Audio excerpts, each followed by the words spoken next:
please. So it's live now live. Thank you. Thank you. Right. Well, good afternoon, everybody. Welcome to this meeting of the Audit Committee. I'm Councillor Peter Adams, Chairman of the committee. I'm obliged to inform you that this meeting is being live streamed and recorded. Members of the public will be able to hear the audio of the meeting and view the papers shown on the screen. This meeting is being held using remote technology, and should any committee members experience technical difficulties during the meeting, they should immediately contact the designated IT officer on the number they have already been supplied with. Everyone is requested to mute their microphones unless asked to speak. Please only use the chat function to indicate the desire to speak. Do not use it for anything else, so that it's clear who is asking to speak, and the debate has to be heard by those listening to the audio feed.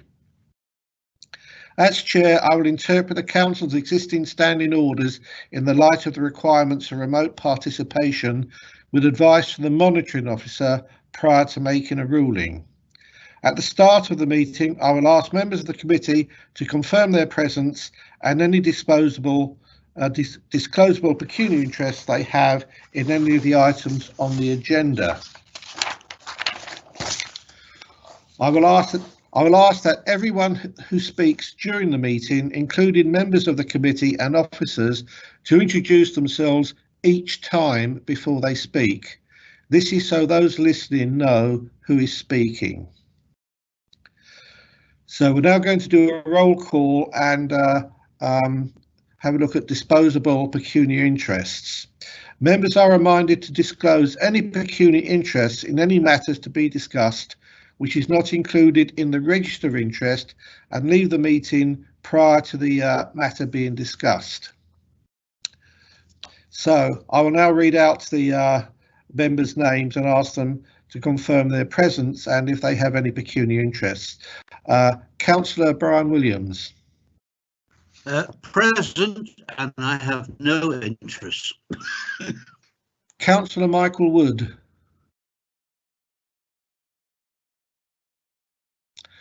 Councillor Chris Mellings. Good afternoon, Chairman. Present and no interest to declare.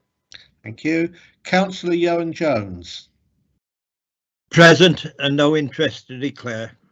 Okay, righto. I shall now turn to the items on the agenda. First is apologies. Do we have any apologies? No apologies I've received, Chair. Righto, thank you. So we've done the disclosable pecuniary interests, and now we move to the minutes of the previous meeting, which was held on the 11th of February 2021.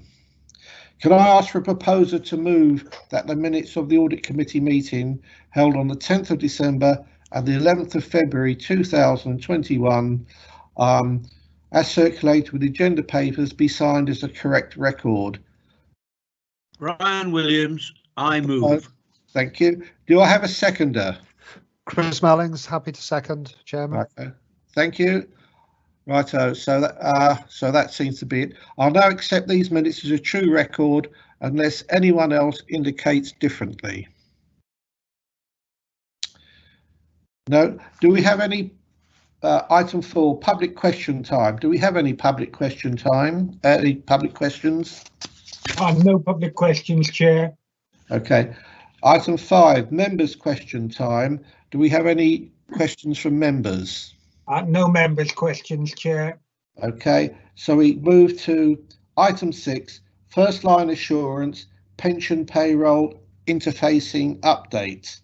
So can the head of the workforce and organisation development introduce herself and present this item, please?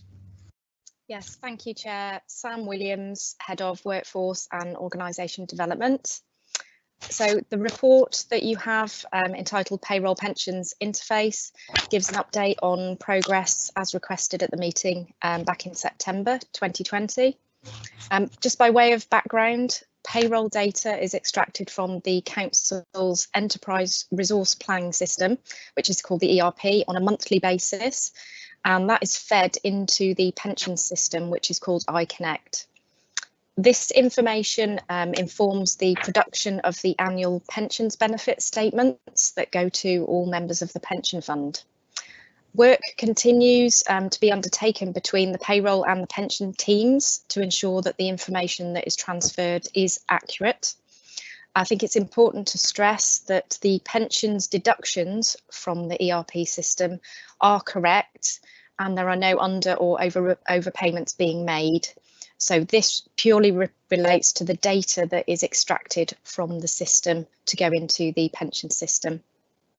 So in the report, in paragraphs 1.2 to 1.7, there are a number of activities taking place to ensure that any errors are picked up and rectified. And these include monthly meetings between the payroll and the pension teams to review the information and pick up any issues. Regular dialogue with the systems admin team, who are the team responsible for the workings of the ERP to fix any issues that arise. Where there are some system constraints, mitigating actions have been put in place by the payroll team. The ERP does rely on self-service by our managers to notify accurate information into the system, but additional measures that have been put in place are reminders to those managers, alerts, as well as the running and checking of reports to make sure that the information that we are taking out of the system is as accurate as it possibly can be. A procedure has been created to document the process and any workarounds that we do have that I've mentioned, and knowledge share has taken place in the team to ensure there's a broader knowledge of the iConnect requirements and provide that contingency when there are absences in the team. A new report has been written to extract the data, which will improve the processes further for next financial year and remove those temporary workarounds mentioned. That does require support from our external supplier of the ERP system in implementing that report, making sure that is tested fully before it's put into place. So in summary, there are regular reviews of the information extracted to pick up any issues and ensure that accurate data is transferred. Temporary workarounds should no longer be required once issues in the system are resolved and the new report that I've mentioned is produced, fully tested and implemented. But with those mitigations described in this report, management can provide assurance to Audit Committee that the process can be relied upon. There is acceptance that removal of the workarounds and the human intervention is the planned aim, and the timescale for removal of these workarounds and the automation of the system is on schedule for the 31st of July this year. Internal audit will then be able to review and provide independent assurance thereafter. So I hope that provides Audit Committee with the assurances required. Thank you. Thank you. Just for the benefit of members of the public who may be listening, can you just tell us what ERP systems are and iConnect? Yes, Sam Williams. Yes, of course, Chair. So the Enterprise Resource Planner is our integrated HR, payroll, finance, procurement system. So it's a joined up system that replaced independent systems previously. The iConnect system is owned by the pension team, and that is the system that takes the data from our ERP system into the pension system. So it's an interface between the two systems. Thank you. Thank you. Any questions from members? No? No. Okay. So Audit Committee are asked to note the progress that has been achieved to reduce errors and ensure correct information is transferred from the payroll system to pensions records via iConnect. Are we so minded to note the progress? Happy to do so, Chairman. Brian Williams. Okay, thank you. I don't think we need to vote on that, as it's just basically noting, or am I wrong there? Chair, that's correct. There's general approval, so you don't need to take a formal vote. Thank you, Tim. Right, so we're now looking at item 7. Item 7, second line assurance, strategic risks update, and we have the risk and insurance manager. Could you please introduce yourself and present the item, please? Thank you. Yes, thank you, Chair. I'm Angela Beachy, Risk Insurance and Resilience Team Manager. The report I'm presenting sets out the position on the strategic risks following the December quarterly review. There is normally an annual strategic risk workshop, which is held with directors where all of the risks are discussed, and that was actually held in December. As I say, all the risks were discussed, and the outcomes from that workshop are detailed in this report.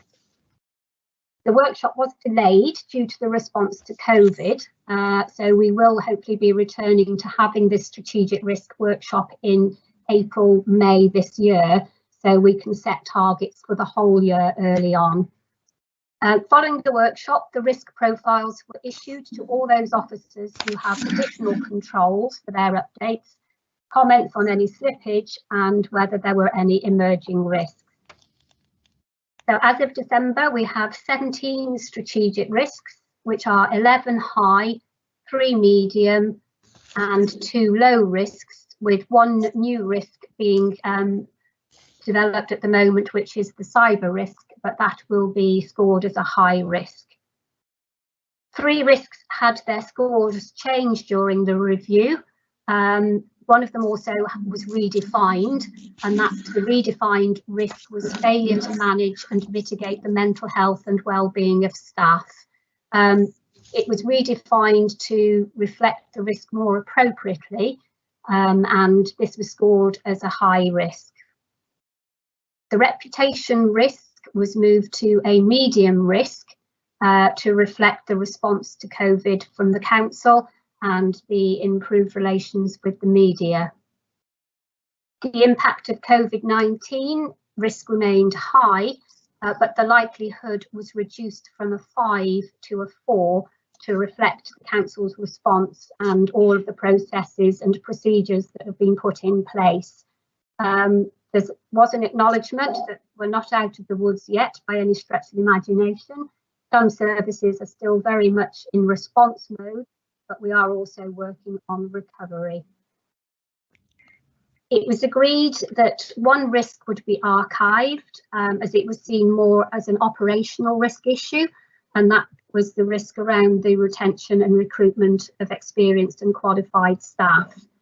The operational risks are monitored closely by Jane Cooper, the Risk Management Officer, and if it becomes a wider issue within the operational risks, then this will be reinstated as a strategic risk. But at the moment, it was agreed that this should be archived and dealt with operationally. The risk workshop with directors saw some good discussions, and it was recognised that the response to COVID has brought with it challenges and opportunities, from new ways of working all the way through to some very big financial challenges. So it was agreed that as a result, some of the strategic risks should be redefined to reflect these changes. And those risks were the risk around governance, strategic vision and strategy, and the 2 financial risks, sustainable budget risk and future funding risk. 1 new strategic risk was identified, and that's the risk relating to cyber and ICT infrastructure reliance. We are working with the risk owners of all these risks to redefine them and review them, and they will be reflected in the next quarterly review, which is taking place later this month. During the review, 2 emerging risks were identified by risk owners, and these were both understandably relating to COVID. Now that we have the operational and project risks embedded in SharePoint, we're turning our attention to the strategic risks. So the March review will see those revised risks that I've just mentioned, and all of the risks going on to SharePoint, which will require a slightly different looking risk profile. But what that will give us is the ability to report on the risks in the more sort of Power BI dashboard format and real-time access to the strategic risks for all those who have a role within them. So the next review, as I said, will commence towards the end of March, but that's the position following the December review. Thank you. Thank you. Thank you. Do I have any? Sorry, I've got some peculiar noises here. Has any member got a question for Angie? Yes, Chairman, it's Michael, Councillor Michael. Yes, Chairman. Hello, Michael. Sincere apologies to all of you for being late in joining the meeting. Deeply sorry, I think it's the only first time I've ever been late for a meeting with you. Before you start, can I just say, have you got any pecuniary interest to declare? As ever, Chairman, none. Thank you. Angela, I was rather interested in 2 points, one of which you've just mentioned, but the first one was in 3.6, and the arrival of the cyber and ICT infrastructure resilience, and it's appeared now as the 17th in the list. Whether you've got any idea where it will feature, I don't know, but I'm interested from the point of view that in tomorrow's pensions meeting, there is actually a piece in there about the security of our ICT systems now, and how many, I think it goes into the billions of hits we're receiving over the course of a year, and of penetration into our systems there is none. And so that must be a cause of considerable satisfaction to those in IT. Delighted obviously to see that it actually appears now as a strategic risk, but I'd love to think that because of the progress that we've made over the period of time, that it will remain at the bottom and not work its way up any higher than that position, it being such an important feature for the future of the council. And also that in 3.11, and you've actually mentioned it, that there will be access to real-time reporting, so that it is actual fact that you can take action, or the directors can take action as the problem occurs. And having said that, Chairman, I'm happy to accept the position of the report for you, if anyone was to second. Thank you. Do I? Brian Williams here, Chairman. Yes. Can I be clear that the new cyber and ICT infrastructure reliance risk is about to be defined, even though it may not be reported to us till the next committee? I've no idea really how long it takes to make a risk assessment. The paragraph, the last sentence says, it was agreed that this risk would be redefined and a new risk profile created. Could Angie indicate what's involved in creating a new risk profile? And I have one other question to James, but if Angie can deal with that first, it would be helpful. Yes, certainly. It's Angela Beachy speaking. The risk profile has actually been created. There is a set template that we follow. So it is a case of following that review, which was December and into January. We've been working with IT as well to develop the risk. So what we have to do is to make sure we have the correct definition surrounding that risk. We then look at what current controls are already in place across the authority, obviously mainly with IT, but there are other controls as well around training, etc. So all those current controls are listed. We then look at setting the actual score for the risk. the current score. We look at setting a target score, which is what is reviewed when we do the strategic workshop with directors, which will be in April, May time. We then look at the assurances around that risk from the 3 lines of defence. So the first line from management, we look at the second line of defence from comments from risk, legal, finance, performance. We then look at the third line of defence from any external body that may be able to give assurance around that risk. There also is audit is also one of the third line of defence to give some assurance around that risk. And then we look at the sort of additional controls that we need to put in place or are already being worked on to make sure that that risk is mitigated as well as it possibly can. So there is a lot of information and details sitting behind the risk, which is what we've been working through. The comment about the score of the risk, yes, as an authority, you know, we do, certainly IT do, and IT security do an awful lot of work to protect the council, and that is shown by the number of attacks we haven't had. But there is an acceptance and a reality that unfortunately cyber attacks do take place, and when they do, they can actually be quite costly, both from time, reputation and financially. So it's important that we recognise that we may have all the controls in place, so the likelihood of that happening may be low, but the impact score, I think, you know, will always remain fairly high, because if there was a huge cyber attack, then that impact on the council and delivery of services could be quite huge.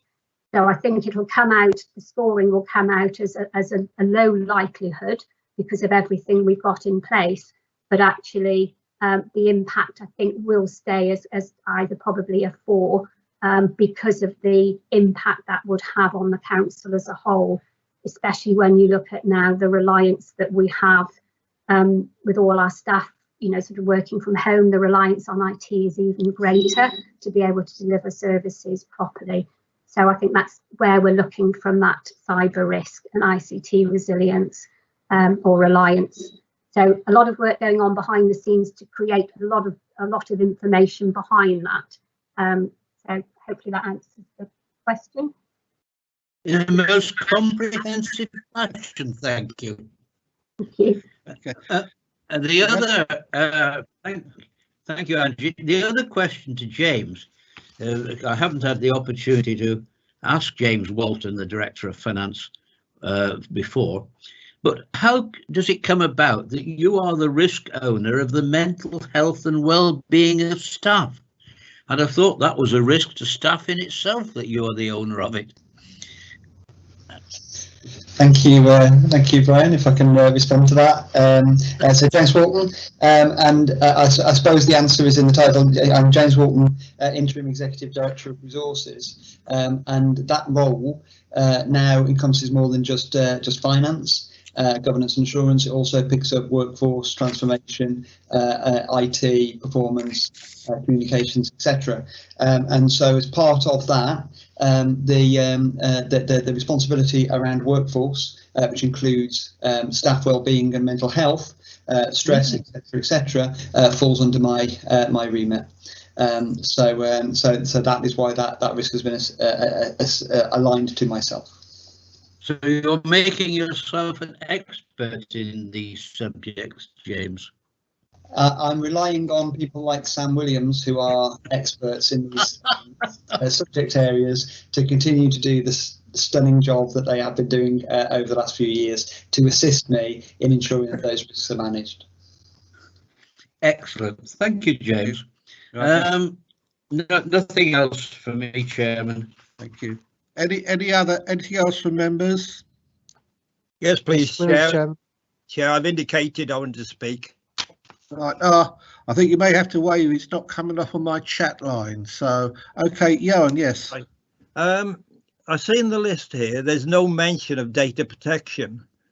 Living in the cyber world that we do today, where the wrong press of a button by any number of people at a level could cause a major issue. Is data protection dealt with in each individual area or as a whole across the council? Angela Beachy. Yeah, data protection will form part of some of the current controls and undoubtedly some of the additional controls within the cyber risk. It's also relevant under the governance risk because obviously, as you quite rightly say, data protection is absolutely key within the authority. So there is online training that all staff are obliged to take. And that's one of the areas of governance, is to ensure that those staff are undertaking that data protection training. So it is something that all staff are aware of, and you're quite right, the importance of that is huge. And it is linked to the cyber in that, unfortunately, you know, the majority, I think it's about 88% of incidents are down to human error. You know, that's across the whole country, So it is important that part of it is the training of staff, members, everybody to be, you know, have that understanding of data protection, because as you quite rightly say, it is key. So it does form part of quite a few of the strategic risks within the authority. Right, thank you. Has anyone else got a question? Yes, please, Chairman. Chris, yes, thanks, Chairman. Chris Mellings, member of the committee. The question, or the issue I want to explore, partly might link into to the next item on the agenda as well, and it's around the capital strategy. Firstly, I wonder where, in terms of strategic risks, does the capital strategy fit? If it does, the issue I'm concerned, well, the issue I wanted to raise is in the capital strategy that was approved by council last week. Item section 4 within that talks about governance arrangements, and obviously the next 2 years are going to be quite a challenging time, because there's currently the programme is set for £260 million plus over those two years, and quite clearly for us that's quite a large capital programme, quite a few risks associated with that as well.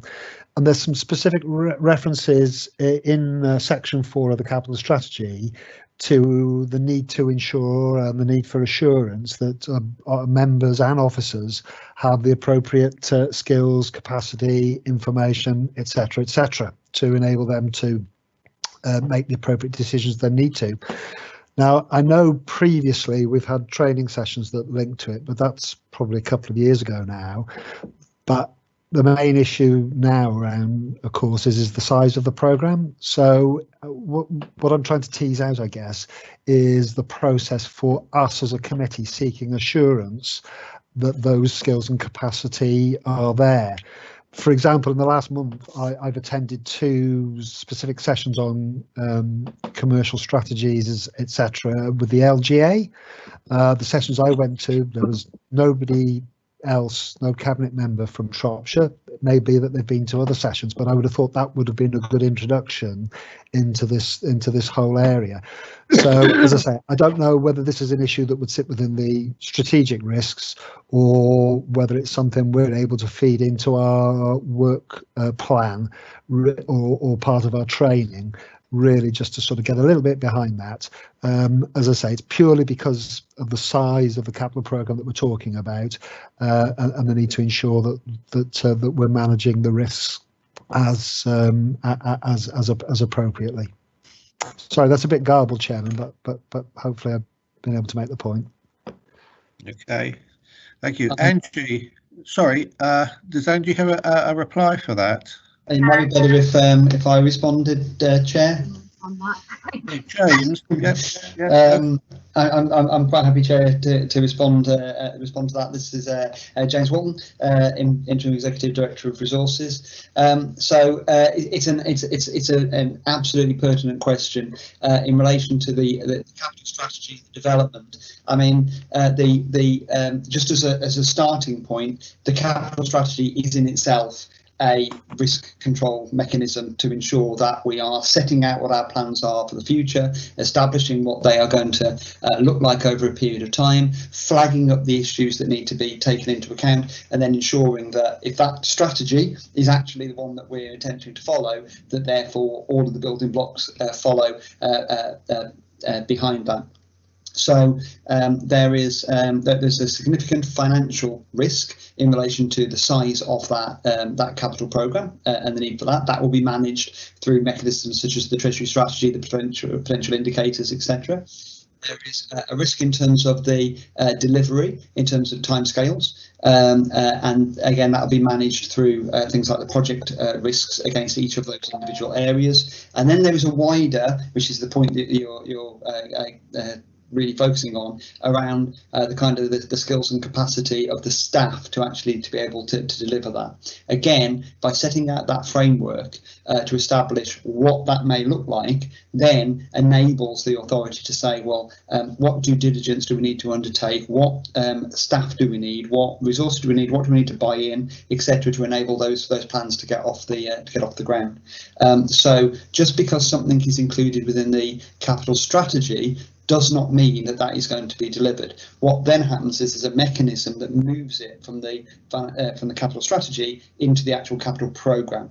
When it's built into the capital programme, that's where an understanding of the true costs, the true timescales, the true resource requirements, whether it can be chargeable to revenue and capital, etc., all of that is worked through as part of that process. Are we set up to deliver a £200 million capital programme today? No, we're not. But that's the kind of the point of what we're referencing here, that there needs to be significant additional resource, time and funding to enable that to be delivered. So I suppose in summary, the answer is the capital strategy is part of that risk management process rather than kind of creating risks that we were unaware of. Chris, can I just quickly come back? Yeah, thanks, James. That's helpful. And I know you made specific reference to staff, which is fine. Where I was also predominantly coming from, and apologies if I wasn't clear enough, there's a specific reference in section 4 there about the role of members. And it's also about having that assurance that members have the skills and capacity. And I just wonder, I think that was a comment that was in last year's capital strategy. So I don't know. I appreciate obviously the last 12 months have been a very different year for all sorts of reasons. But I just wonder to what extent members feature in the process, what support, information, training, skills are given to those mainly cabinet members, I guess, those involved in actually making those sort of decisions. So it's about having assurance that the members have got that capacity and skills to be able to play their role in that process too. So I don't know if there is a mechanism in place at the moment or if that's still to be developed, but I'm just interested in some sort of reflection on that aspect, please. Thank you. Okay, if I may, Chair.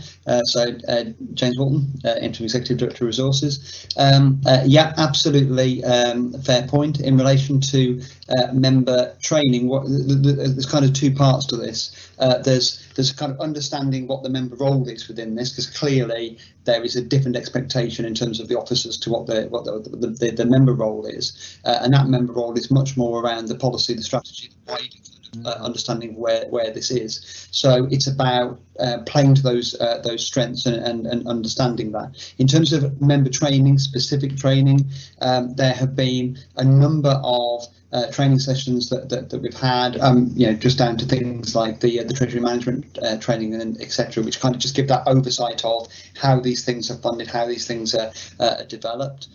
We're also, obviously there is an election coming up shortly, and following that there will be a member induction process which will take members through two stages. One is around the basic skills, the basic requirements, understanding of the role of member, but then also a member development, which will talk about those particular skills necessary to take things forward, including examples such as the developing capital strategy and what that might look like. Bearing in mind, of course, that we don't know what those elections are actually going to look like, and we don't know what's going to come out the other side, and we might be rewriting a complete different, writing a complete different capital strategy post the election. So all those things are kind of up in the air at the moment. But certainly a greater emphasis on member development. I'd say development rather than training, in the sense of some of those areas that we are we're perhaps light on or could be stronger on in the future, is part of that process. Thank you. Thank you. Anybody else? Any questions? No. Chris, you've seen the recommendation on page 15. Do you wish to expand it or leave it as it is? No, I think I'm happy with that at the moment, Chairman. Okay, I think probably as it's referred to about governance, there's a strategic risk around commercial strategy, and there's a commercial risk in there about governance. So I'm sensing that that's probably covered by those two areas, as opposed to needing a specific one of its own. So I'm satisfied with that at the moment. Thank you. Okay, thank you. Well, the recommendation has been proposed by Councillor Wood, and I'm prepared to second it. Do I have anyone who disagrees with that? Right. So in that case, we'll accept the recommendations on item 7. Now move to item 8, which is pardon me.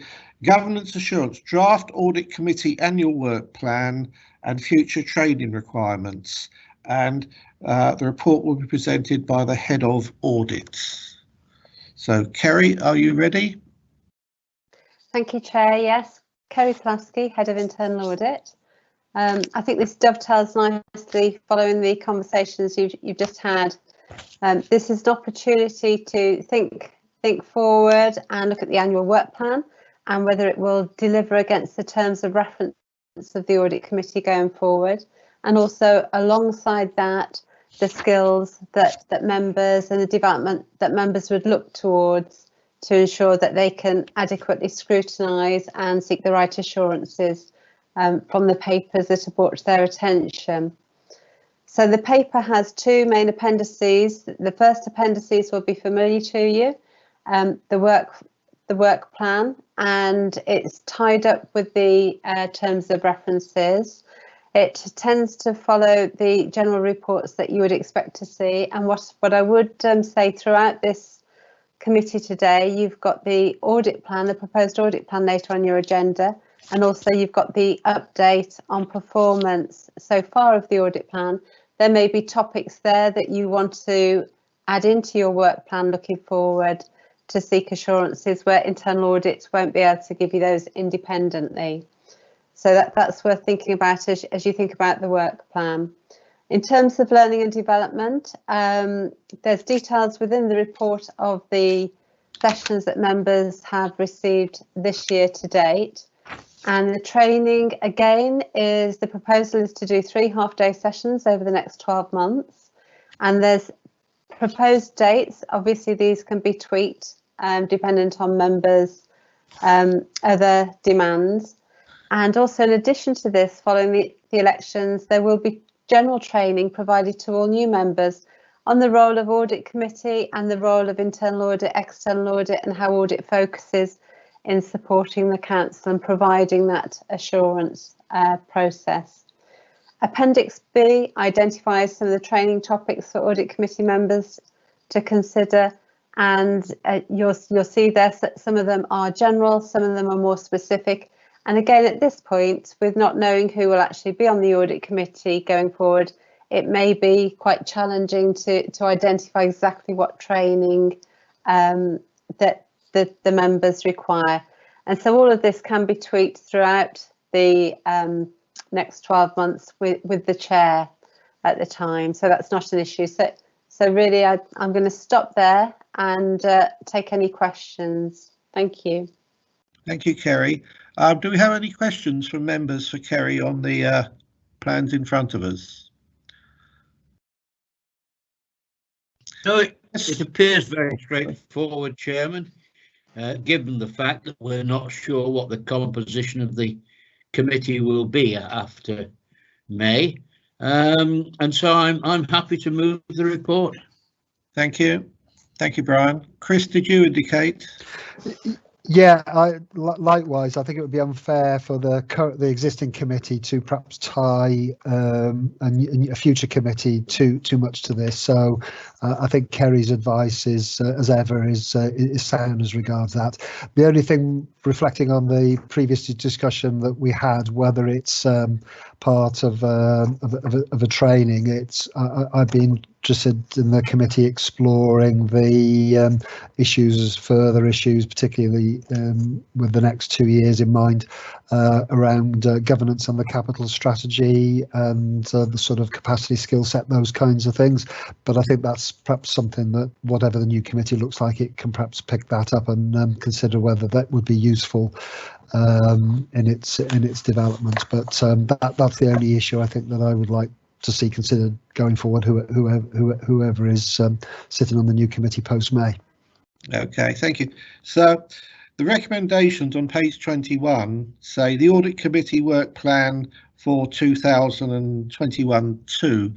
Do you want to just amend that to provisional work plan on the grounds of we don't quite know what's happening after May? Yeah, sorry, I mean, that's just a question. You can say yes or no to it. You know. Yeah, I'd support that. Yeah, then at least the new committee can have a say then in the items it might want to explore. Okay. Does anyone disagree with that? Okay. So with that slight change to recommendation A, may I propose the recommendations? Do I have a seconder? Chris Smallings, I'll second that, Chairman. Okay. Do I have anyone who dissents from that? No? Okay, then we say that one has been accepted by the committee. We now go on to item 9, third line report of the audit review of risk management, and the report will be presented by Katie Williams. Thank you, Chair. Katie Williams, Principal Auditor. Thank you. This report summarises the findings of internal audit's review of the risk management process, and the committee are asked to consider and endorse with appropriate comment the findings of this review.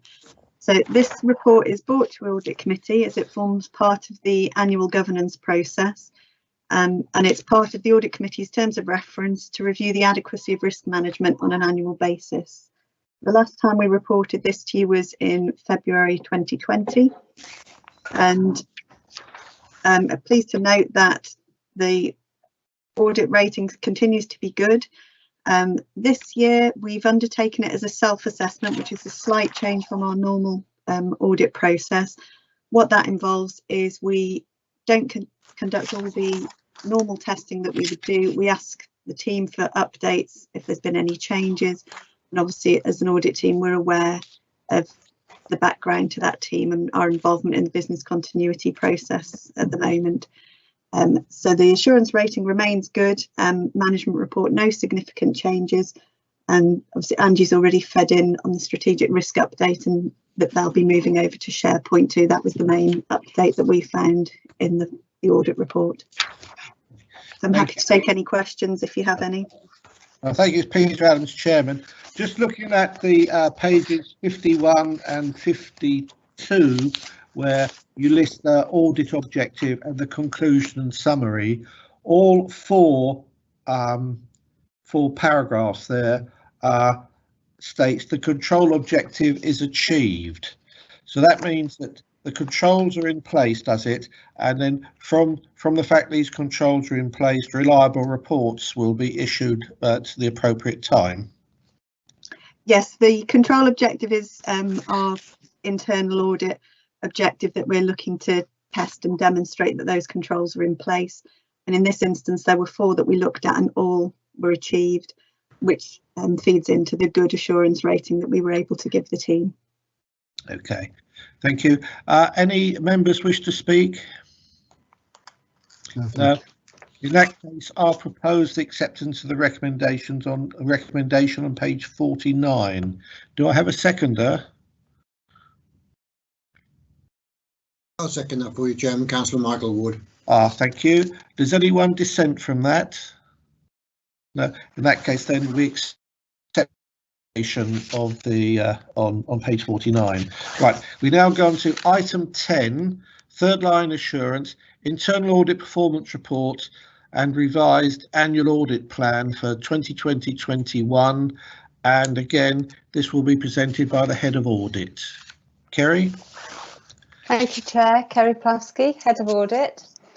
You've got before you our performance report since the last one just before Christmas.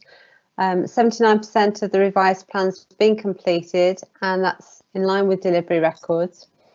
There has been a significant adjustment to the planned audit activity, even though we are on target to achieve the delivery of the plan.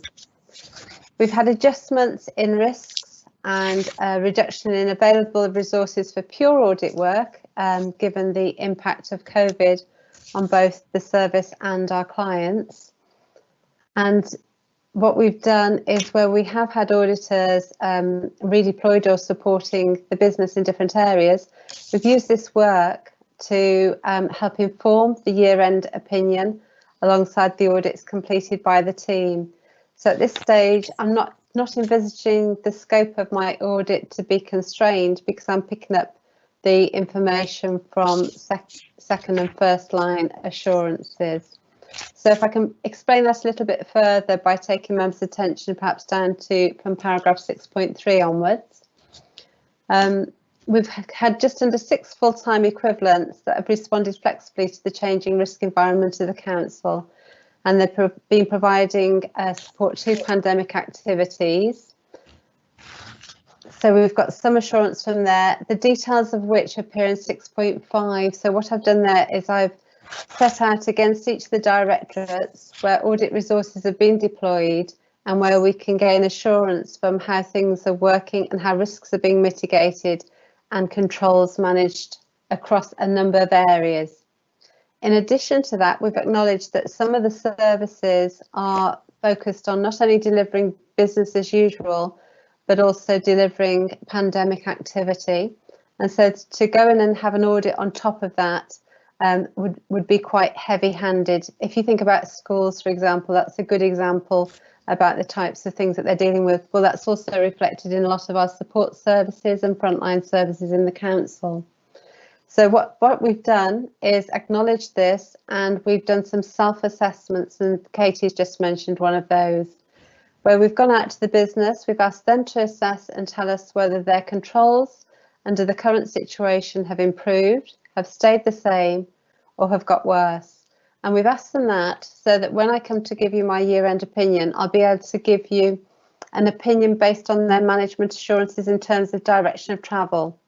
I won't update my assurance at that point in time because we haven't gone in and tested it. But if the business is saying, yes, we've improved or we've stayed the same or not, it feeds into my assurance. And from the information I'm getting from the business also helps inform that opinion. So there has been a slight change in how we're getting some of the information for that opinion. What I can confirm is we've been involved in all the areas of key organisational risk. And as you know, I've sat as a deputy on the business continuity plan. I've been heavily involved with the decisions across the council that have been made to respond to the pandemic, and sat in at directors when they've had situation reports, again from across the council, and responded to that. So I've got a level of assurance from the activity that's been taking place firsthand, as opposed to auditing it and testing it on documentation.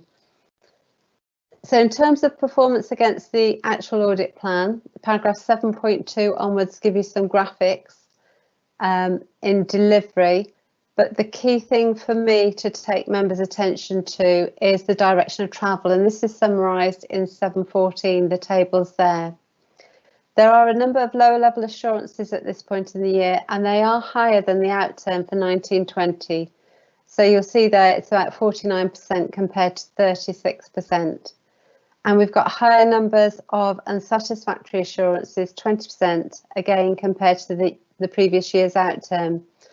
So there are indicators, and these are around the directorates of place and enterprise and resources in the main. And whilst these don't yet show a complete picture, because we're not yet at the end of March and haven't included everything in this, they are an indicator of a weaker control environment across the council. Now, this isn't unexpected with the additional pressures that we've got of responding to COVID, because obviously the emphasis and the resources have been prioritised on that activity over improving the internal control environment. But they do need to be acknowledged and managed appropriately going forwards. The actual details of any audits that we've done since our last report to you are shown in Appendix A, Table 3, and so that those won't have been reported to the committee before in terms of the limited and unsatisfactory assurances in those reports. In the last couple of months, we've had one fundamental recommendation, and the details of this are noted in paragraph 711, and this was in IT Business Administration around a contract for the provision of IT hardware. What I would say here is management have accepted the risk and are aware of the internal control issue and are addressing it and have a target date of June 2021 to do that. In addition to the planned work and the support we've been given in our response to COVID, we've also done some unplanned advisory work, and there's some examples of that in paragraph 713. So I'm going to pause there, Chair, and ask for any questions or happy to have any discussions with members. Thank you. Thank you, Kerry. Right, fairly significant reports. Has anybody got any questions or worries to ask of Kerry? Chris, yes, Chairman. Yeah, Chris Marlins, member of the committee. Thanks, Chairman. Thanks for the report, Kerry, and firstly, thanks to the team for the work that they've done over the past few months. Obviously, it's been a very different year, as we've already acknowledged in this and other meetings, and the work of the team is very much appreciated. Just picking up on the fundamental issue that's been highlighted, the agreed implementation date is given as the 1st of June. And I just wonder whether, given the commentary within it and the fact it's fundamental, would you have expected to have seen a shorter implementation date to resolve the issue, or is the 1st of June, given the circumstances, not unreasonable? Thank you, Chris. Kerry Plasky, Head of Audit. I don't think the date's unreasonable, given the process that the business has to go through to do the procurement activity correctly. And so we always allow managers to think through the whole project management of implementing a control like this, and it appears reasonable. Thank you, Chairman. Thank you, Kerry. Thank you. Any more questions from Councillor? Yes, Chairman. Brian Williams, member of the committee. If we look at I'm now looking at the table in paragraph 714 on page 61, and it's worrying to note that in the year to date, rather than this year, which was this is the year, it's the revised plan for the year, the revised audit performance. There's mention in the year to date of two fundamental matters of concern, yet I can't find anything in the report that indicates which parts of the council, which sectors have given rise to these fundamental reports. Could Kerry sketch that out for a little bit, please? Thank you, Chair. Kerry Plasky, Head of Audit. The 2% is the amount of fundamental recommendations, and I haven't got all the details in front of me, Brian, but I can share those with members. But we've only reported the fundamental recommendation in this report that's occurred since the last report when we had our last audit committee. But what's been in basically the 2% is the compilation of all the fundamental recommendations reported to committee so far since April last year. But I can share those details with you. I can email those round later if that's okay. but they are in public reports. They're just not all collated in this one altogether. What I would say is for the June report, I'm proposing bringing an appendices to my year-end report, which will very clearly outline all the unsatisfactory assurance levels we've given throughout the year and all the fundamental recommendations given throughout the year, and the activity, the improvements in controls that we've seen or the actions taken, so that members have a full picture of the implementation of those recommendations in this case. So that 2% is a compilation of all the fundamentals reported to Audit Committee so far to date.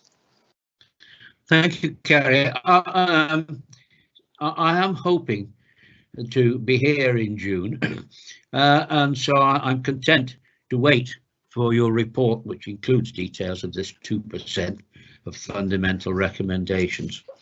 Thanks for that. Okay, any more questions from members? Chairman, just as a follow-up to Brian's line of questioning, obviously last year we had quite a discussion about Kerry's overall audit opinion, and I know that we're only looking at the position to the end of January at the moment, so there's effectively another quarter to go, and it may be at this point a very unfair question to ask, and if it is, I apologise. But based on where we now appear to be at as regards, particularly if you look at the limited unsatisfactory percentage, and I appreciate there are other factors that go into this, but do you have a sort of a feel at the moment as to where the year-end assurance overall may end up, or is that too early to say really, and we need to get to the end of March and look at everything in the round? Thank you. Kerry Plasky, Head of Audit. I always tend to prefer to wait to get to the end of the year and look at everything around, but what I would say is it would be relatively, there's a lot of indicators that say it's no better or worse than last year, Chris. Okay, that's helpful. Thank you. Thank you. I appreciate that. Thank you. Okay, well, if I have no more questions, I'll propose to recommend the 3 recommendations A, B and C on page 53 and 54. Do I have a seconder for that? Brian Williams, I'm happy to second, Chairman. Thank you. Does anyone object to the acceptance of those recommendations? No, then we accept the recommendations. And thank you, Kerry, for that. That's a comprehensive report with a fair bit of work in it. Right, we now go on to item 11, draft annual internal report, draft annual internal audit risk-based plan 2021 to 22. Again, Head of Audit Kerry to present. Thank you, Chair. Kerry Plasky, Head of Audit. You've got before you proposals for an audit plan based on risk for the year 2021-22. But I would say at this point in time, it does cover all the requirements that are set by me of the SIRES, and your governance, your ethics, your IT, risk, fraud, the whole basket. But I've also written it with the thinking that COVID pandemic is still likely to be with us after April. So there's adjustments that can be made to this plan depending upon how much of internal audit's resources may need to be redeployed to respond to the impact of COVID. I have reviewed the plan and the activities. So there's been discussions with all your executive directors and your chief executive and senior managers to make sure that it's robust and it's relevant. And it also recognises that the council is embarking on a refocus programme, and all the issues such as Chris mentioned about the capital programme, all those types of current issues that we're aware of. So it's against a background of transformation, more digital enabled council, your cybersecurity risks that you talked about earlier today, and also reducing resources. So it's all those things. So paragraph 6.4 details the risks affecting the audit areas and the account that I've taken of those. I've also considered top risks facing councils across the country to make sure that I've not missed anything. So on top of the pandemic, there's other emerging situations, continuing pressures on finance, increasing demands on services. That more details can be found in paragraph 6.5 of the report. And as I've mentioned, we've got a refocus programme and we're coming out of COVID, so we're recognising that. 6.7, the pie graph there summarises how we're splitting the audit activity, proposing to split it if nothing else changes in the next 12 months. And you will see there's a lot of assurance work planned. There's a big chunk on IT, and that's reflecting our reliance on IT and the digital work that we do. We still do a good chunk on externals, which provide an income source for the team, and also a variety of experience to improve our skills for use and gain greater knowledge that we can share again within the council. And the other portion to point out there is the counter fraud work. What we're proposing over the next 12 months is to assess whether the way we do counter fraud at Shropshire Council is the best way to do it. So there's a specific pilot written into the plan next year where we'll do some counter fraud work, look at the research, look at the statistics nationally and see if there's a better way of doing things. At the moment, you know, we've got a blended approach. So we've got auditors that audit and they also do investigations, and they're counter fraud specialists, fraud investigators. We're looking to see whether we need to have a specialist team as well that do pure investigations. So that's what that work is about. Until we've done the stats and sussed out the situation, we won't know. So that's built into there. You continue to have a rich mix of skills within your internal audit team, and we're future-proofing this as well with a couple of trainees, and we also rotate trainees from finance, which is really helpful. In terms of days, if we were to audit all the high risk areas, I'd be asking you for just over 4,000 days in terms of resources. In reality, we've got 1,500 days. So it gives you an indication of how we're having to prioritise, and that's not unusual.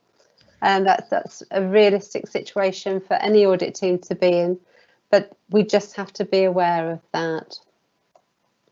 So Appendix A gives you the details in terms of days that the plan is going to look at across the different directorates. And then Appendix B gives you the specific details of the audits we're proposing to look at. And all of these are high risk. And also within that appendix, there's ones highlighted which will be the first to be removed from the plan if we have to do compensating COVID activity. So we've got like a prioritisation list, and equally so, these will be prioritised to come back into the plan if resources increase throughout the year. So in considering the plan for next year, the things to note is we can flex according to the demands of COVID, and we've demonstrated that throughout this year as well. There are several key strategies that we want to cover and fundamental systems to provide you assurance on that. We've got a good balance of IT work, and we're very lucky having our own IT auditors to complete that work as well. And the dedicated pilot within the fraud assessment. We are going to continue to do a blended mix with schools. We'll do a mix of self-assessments. We'll do some cross-cutting reviews with them, and we will target specific schools based on intelligence from the Director of Children's Services and their staff. And there's also scope for procurement, commissioning and contract audits to ensure that we're doing the right things there, and use of data analytics. We've done some good work this year on data analytics and using that data to test and focus where controls should be in place, and we're hoping to build on that going forward. So the things for members to be aware of is everything we've taken into account to actually build up the plan for next year, the flexibility of the plan. Appendix B is what we're looking at. Appendix C gives you areas of high risk that we are not looking at. High risk, some of these because they're fundamental to the business, but some of them because we've never had the opportunity to look at them because resources and timing hasn't allowed, or they're 2 or 3 years old or 4 years old and we've not been able to revisit them. So with Appendix C, it might be that the committee want to have any managers come and provide you assurances on these areas, and that's something to consider as part of your work plan. And then Appendix D, those areas that are considered so low risk, given the resources we've got, realistically, we're probably never going to look at those areas.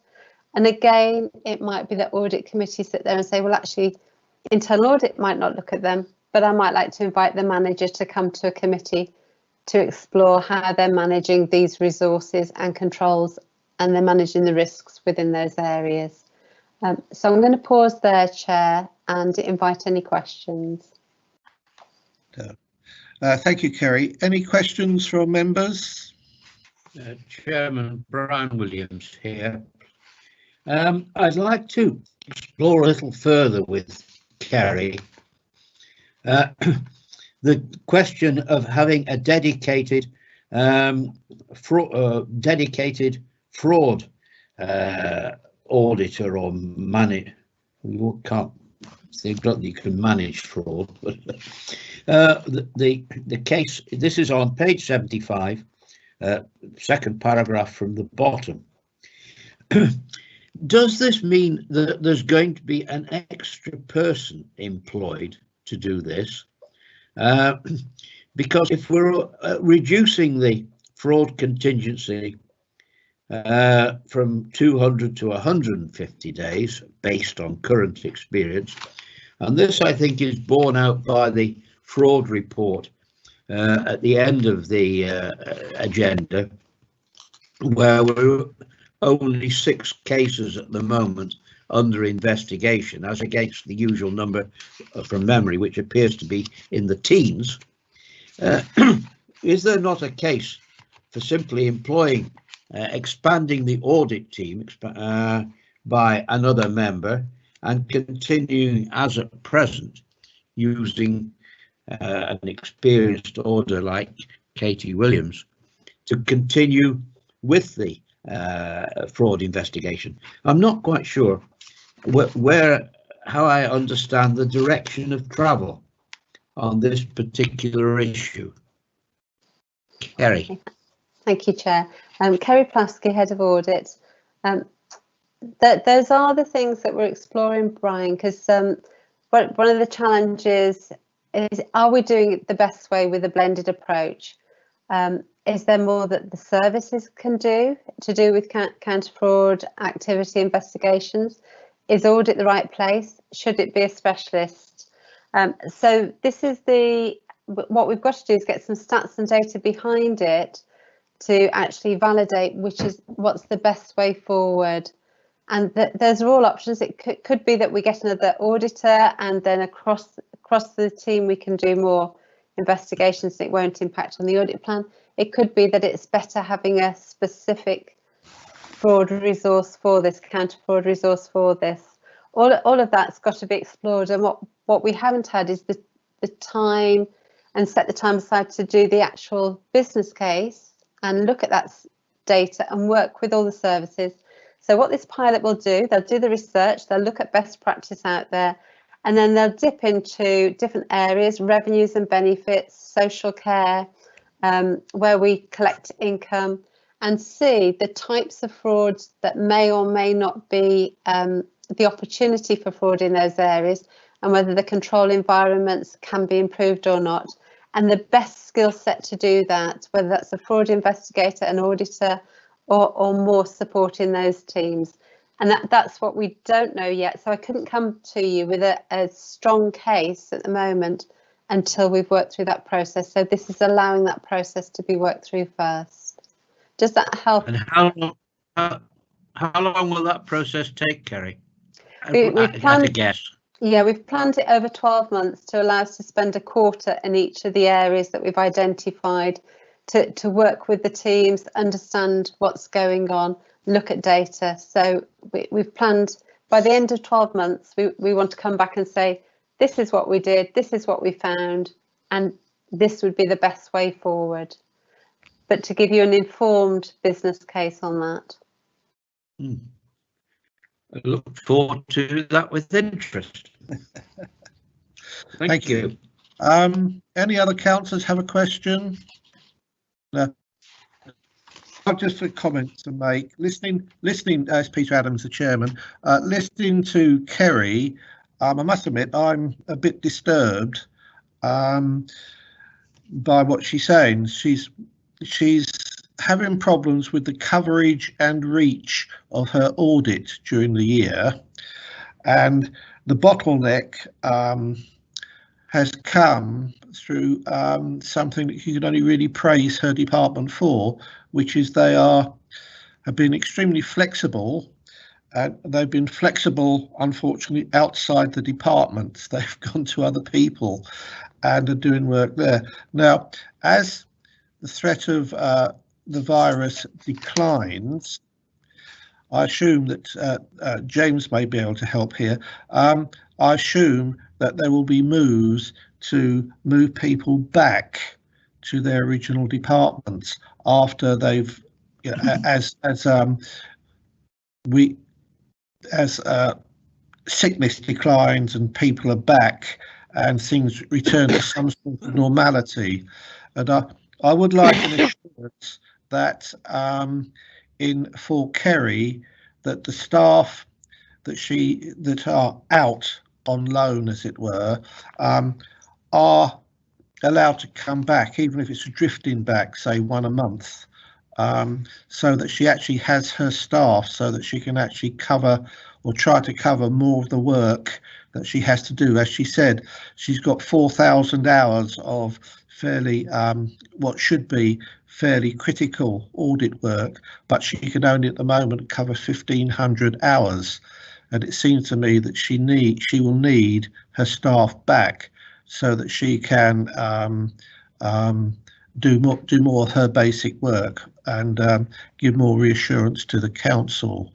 So would Kerry or James care to comment on that? Perhaps Chair Kerry Plasky, Head of Audit, if I respond first, and then if James has anything else to add.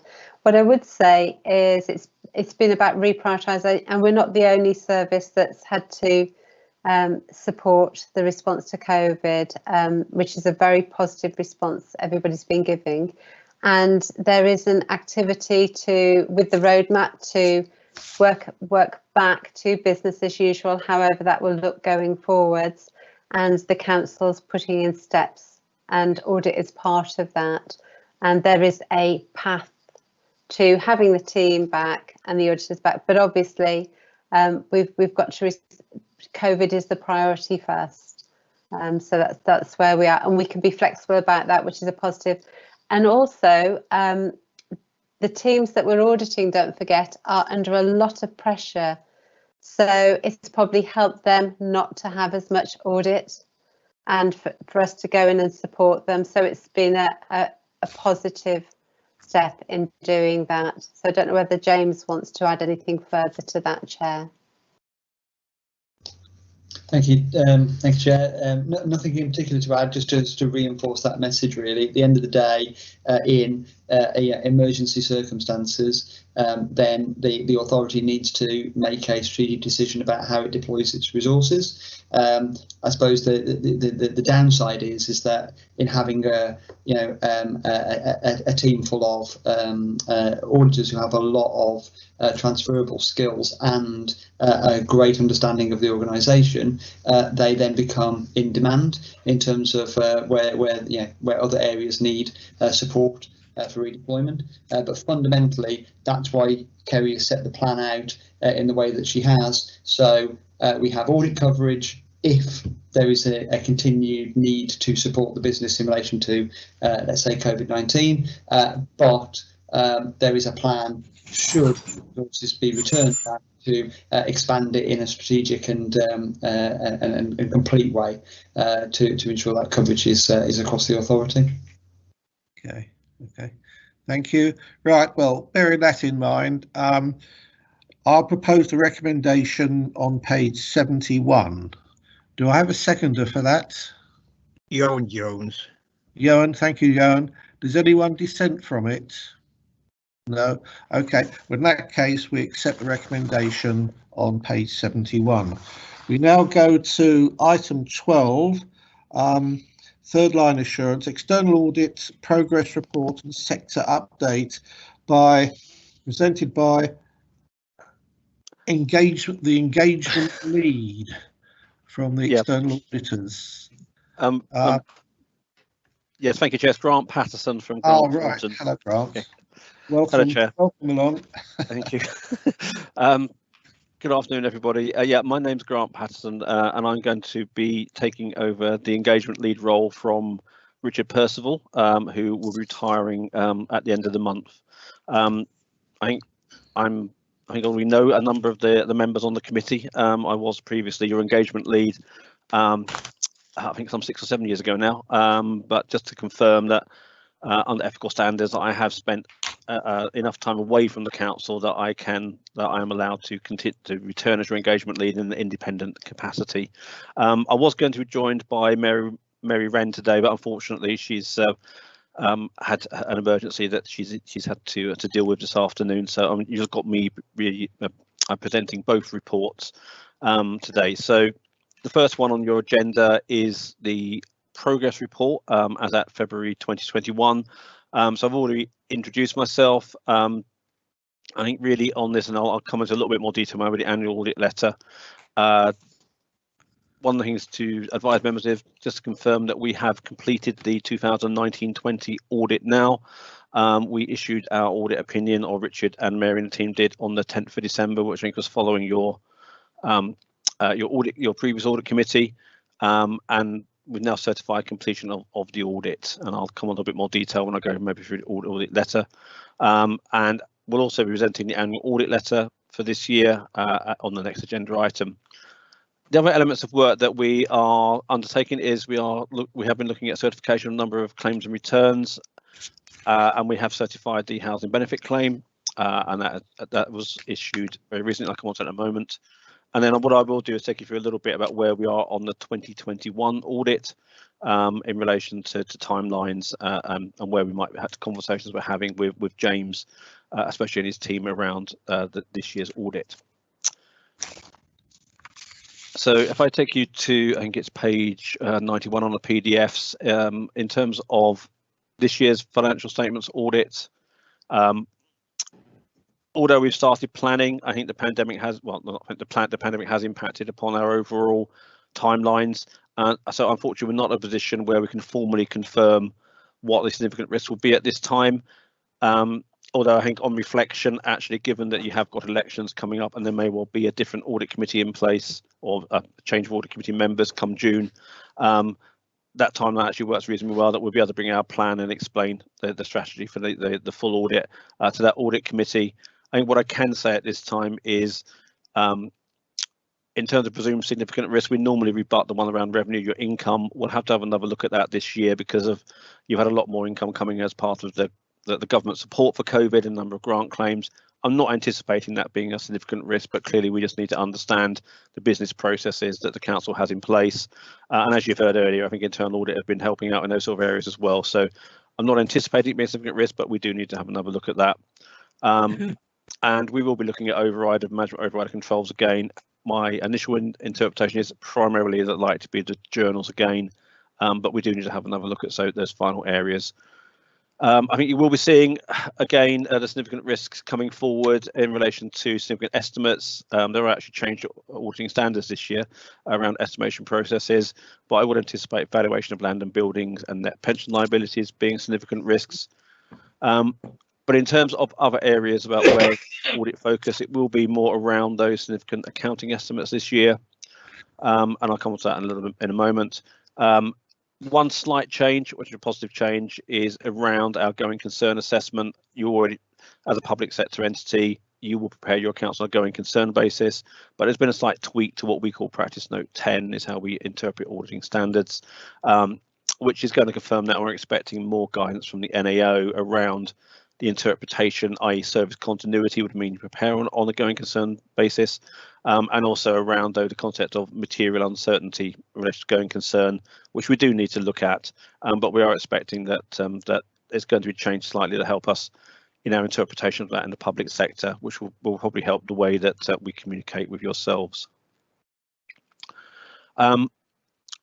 Before launching into estimates, just for everyone in the pack, there is around the housing benefit process, a housing benefit assurance process. We did sign that off. There was a qualification letter. I'm not proposing to go through that in significant detail. We did find some errors in relation to what we call CAKE, cumulative audit knowledge testing, and there were some errors, so therefore they're rolled forward again into 2021. I think probably just to give members some assurance, I think there's a lot of transactions go through the housing benefit process, and I think the errors we identify, I'm not saying that they identify a significant sort of control deficiency in that elements. It is quite a complex, claim by claim basis, so it's not unusual to see this number of errors. However, of course, we're working with the councils that if they can be reduced, then that reduces the amount of time we have to spend on the claim. I think the good news from my perspective, looking at that and picking up the audit again, is actually when we did the discovery sample, we found very few errors actually in our discovery sample. It was just when we did a bit more detailed testing we found some of those. So clearly it looks to me like there is improvements being made, but we'll have to wait and see when we pick up the next year's audit. Further on is going back to, I suppose, the current audit, is just to remind members that there's going to be a new approach to value for money this year, where we will need to do a more holistic report. And then picking up on one of the previous papers you had, is our report on value for money will become what we call an annual auditor's report, and that will replace the annual audit letter.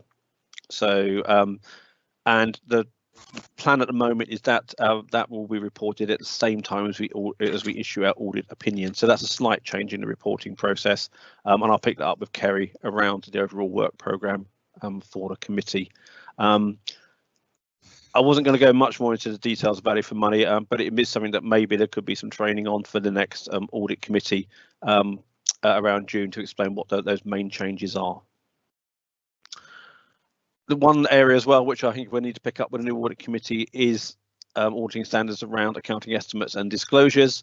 There's going to be a lot more focus from auditors around these estimates, and I think interestingly, with audit committees as well, I think the standards sort of anticipate that we'll be able to have a conversation around the key assumptions underlying some of your big estimates. So I'm not sure if you'll need to become experts overnight in the assumptions underpinning the net pensions liability or what your valuers are doing, but I think there is an expectation that we do have those sort of conversations and you understand where those key risks to those estimates do lie. And I think we'll be asking through our process more detail, I suppose, on what management's arrangements are for making those estimates, and we'll look to bring that through when we present our informing the risk assessment. And we've already had sort of preliminary discussions with James around that and how we'll prepare that paper going forward. But that really is the big change. So I think in terms of timelines, I will be looking to bring a fee letter to you for the 2021 fees. They are still in discussion with MHCLG. There's been more, I think as members have been aware, there's been a lot of discussion around the quality requirements of audits, the increasing, I suppose, the fragility of the audit market and the increasing of audit fees. And MHCLG has indicated that there will be more money available through the Redmond review. Those conversations are currently going on. So once we understand what the outcome of those conversations are, then I'll be looking to discuss the 2021 fee with James in his Section 151 role, and then report back to the audit committee, probably aligning it all with the June meeting, which is when we'll look to bring the audit plan. And currently we're in conversations around the finalisation of the audit. We're still planning on September at the moment, but that might depend upon what government's timelines for the audit are. As I say there, at the same time as that, and looking at the page, we need to produce an annual auditor's report. One thing just to probably just highlight to members is we are using Inflow this year, which is one of our IT tools for sharing information with the council and council officers. And we just really started using that properly over the last couple of months. It should hopefully reduce the number of emails. It is a secure way of us transferring data between ourselves and yourselves, picking up on those cybersecurity risks that you've highlighted earlier. And it also means that we can both track from both sides progress on the audit.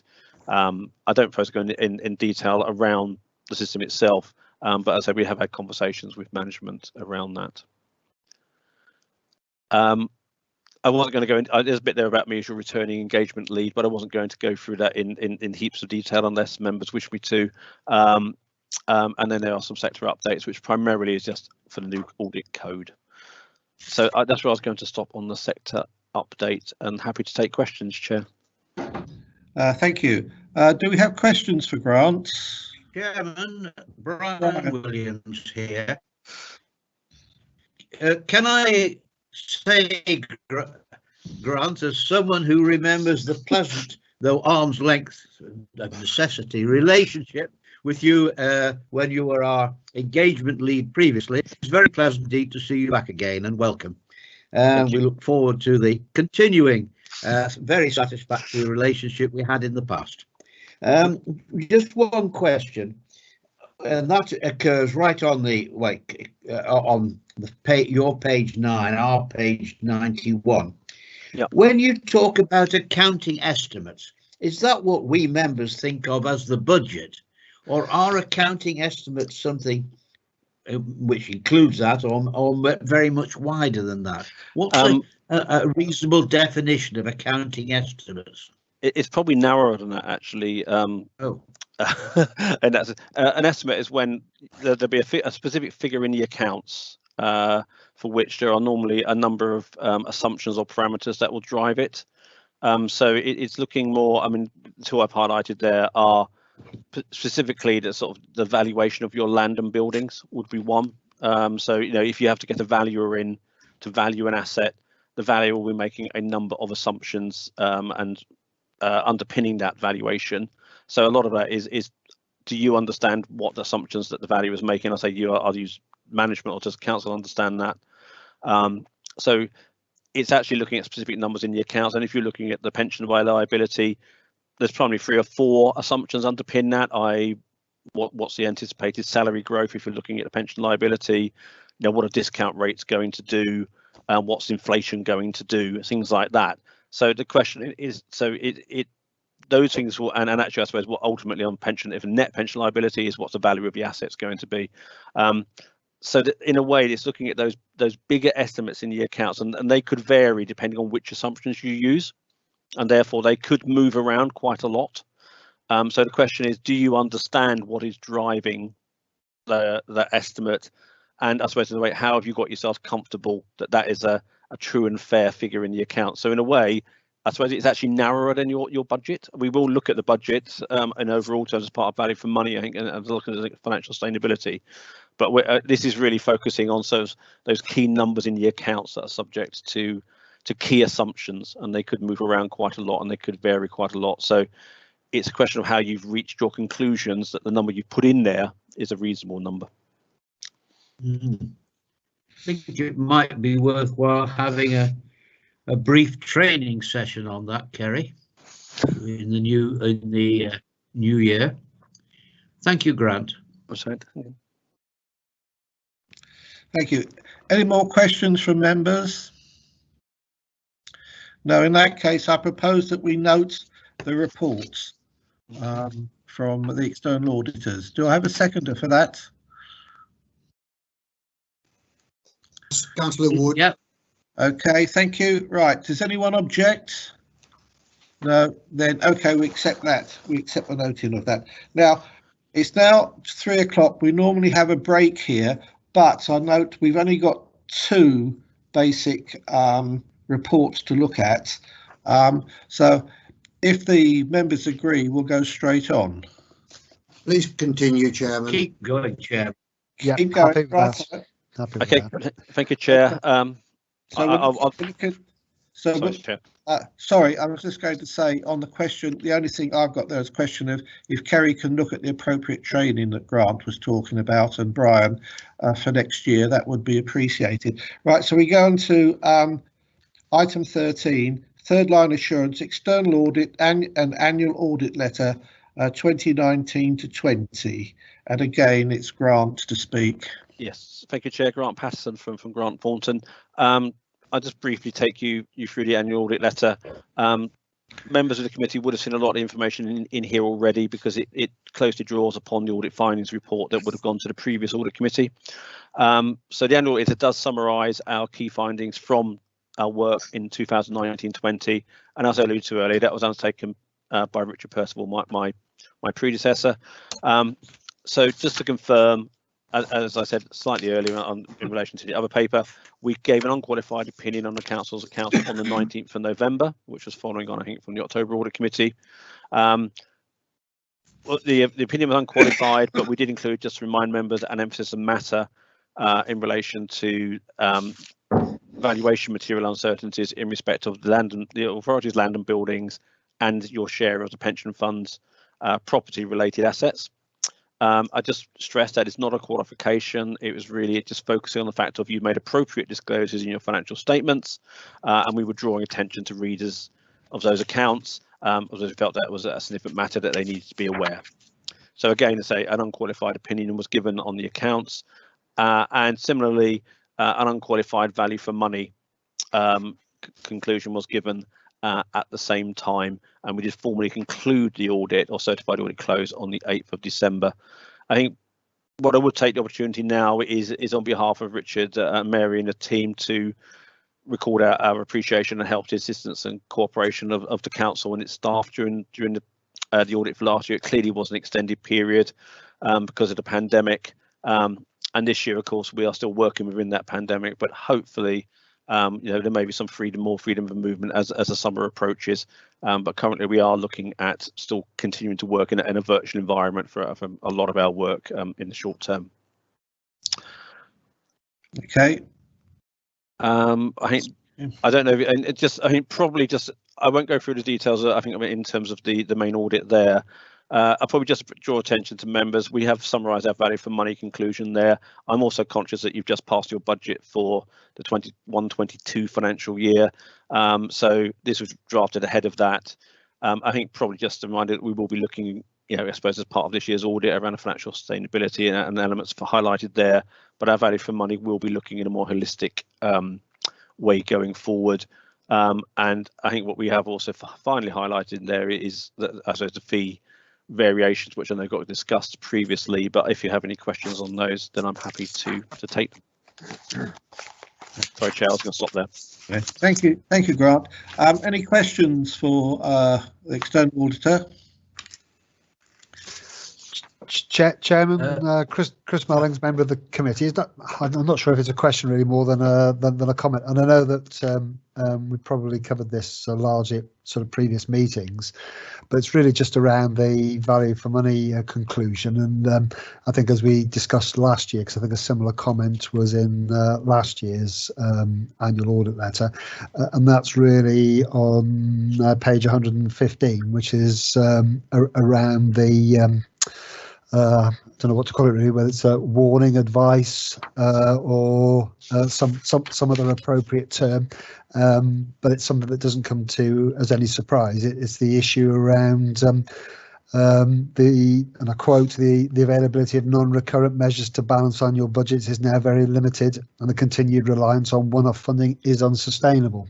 So it's really, I guess, just to sort of highlight that, but then as I say, it's something that we're not unaware of, and it almost implies that in this, that don't rely on fair funding, etc., etc. That's unlikely to save you. But having said that, we're obviously in a very different environment at the moment, and who knows what it's like to be going forward. So it will be interesting to see what happens over the coming months and years as we move forward.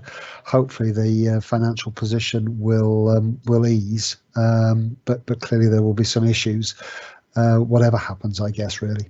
And to second what Brian has said in welcoming Grant back.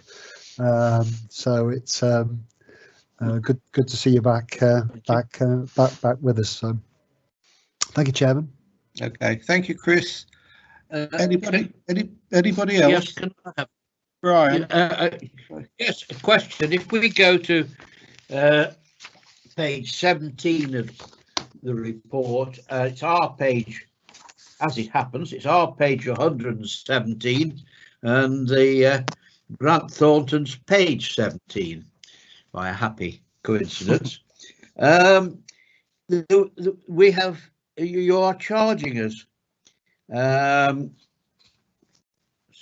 Sorry, maybe I haven't got the yeah page. There is a charge of over £3,000 for. Sorry, it isn't. It's page 16, yes. The previous page. Do apologise. Page 16, member's question. Responding to a member's question, £3,285 you are proposing to charge us.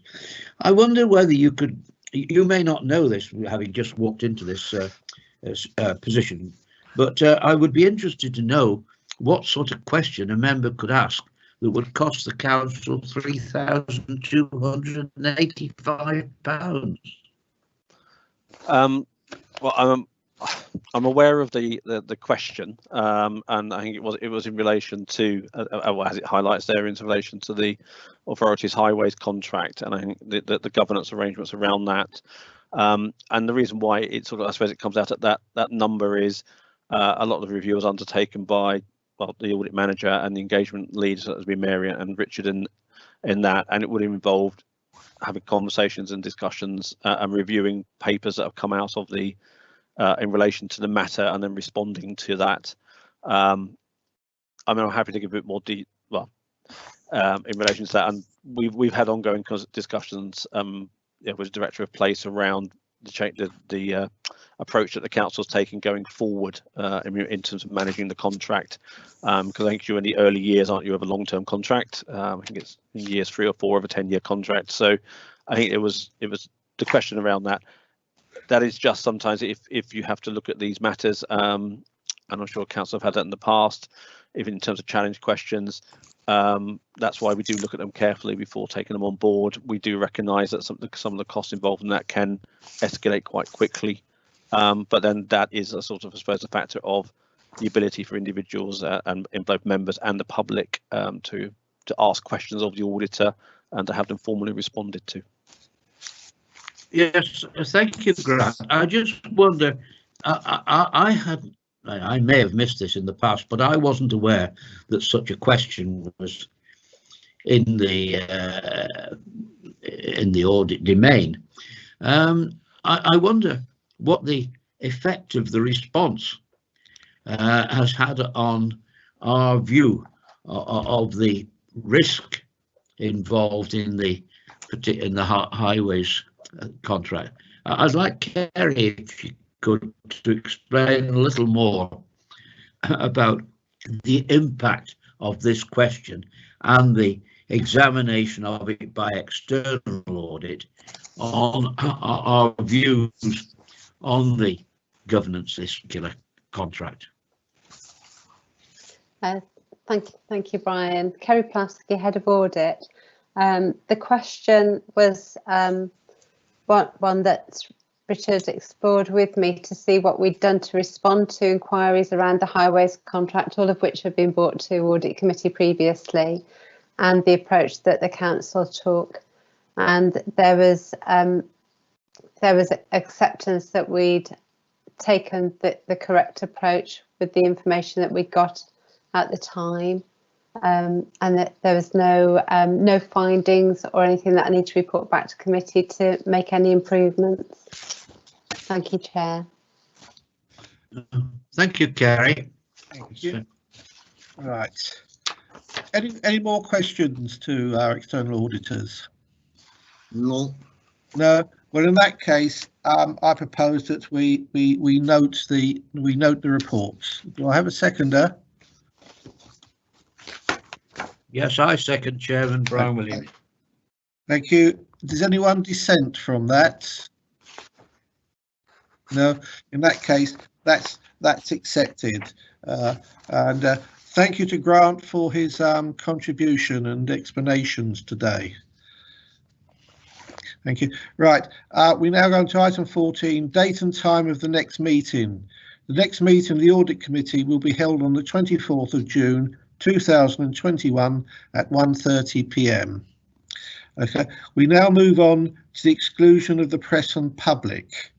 I move that in accordance with the provisions of Schedule 12A Local Government Act 1972 and paragraph 10.4, paragraph 3 of the Council's Access to Information Procedure Rules, the public and press be excluded for the consideration of the remaining business.